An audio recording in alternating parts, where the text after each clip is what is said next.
বেদ পড়লে কি হবে? অহংকার বাড়বে। ব্রাহ্মণরা আর ফইতে গলায় দিয়ে ভাব নিয়ে আমি ব্রাহ্মণ। আর আমাদের মধ্যে যারা, আমি নাম কব না, বর্তমান আমি আছি ধরা,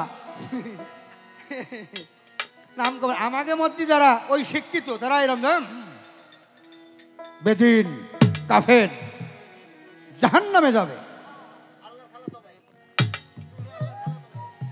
জান্নাত জাহান্নাম এটা আল্লাহর বানাইছে, মালিক সে।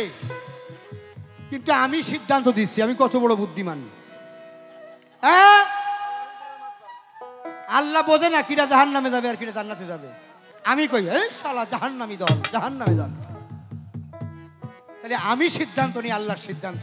মানে আমি আমাকে দিয়ে বলছি, মানুষ কখনো, তাই লালন সাইজি বলতে, জীবের কি আর সাধ্য আছে গুনে ভরে তাই বলা, সাই আমার কখন খেলে কোন খেলা।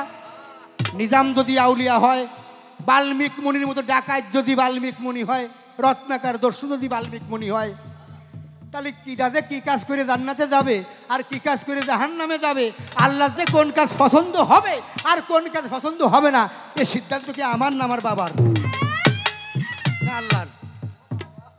সব সিদ্ধান্তই মালিকের। একজন আল্লাহর প্রতি ফুটো বাড়াইয়ে না বেসতে গেছে, তা বিচার তো শেষ বিচার হই নাই, কোন জায়গা গেছে তা জানি না। কিন্তু শুনছি যে সে আল্লাহ তারে ভালোবাসতো, সে কুটো বাড়ালেও আল্লাহ কত খুব আরাম লাগতেছে আমার।